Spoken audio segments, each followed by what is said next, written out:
непокараний Азаров і непокараний президент. Банду! Геть! Банду! Геть! Банду! Геть! Банду! Геть!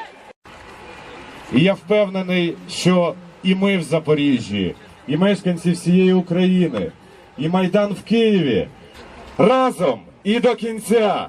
Разом і до кінця! Разом і до кінця! Вітаю вас, шановна громада!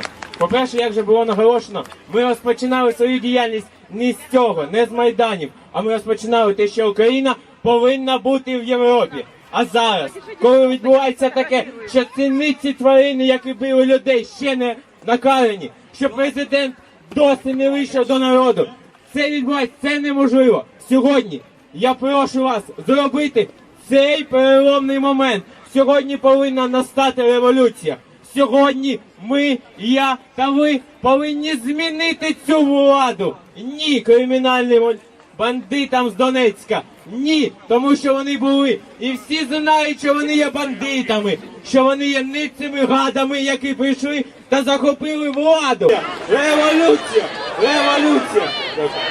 Революція!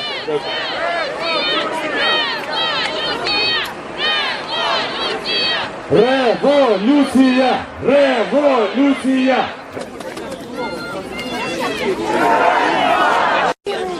Да, ну потом... Банду! Банду! Банду!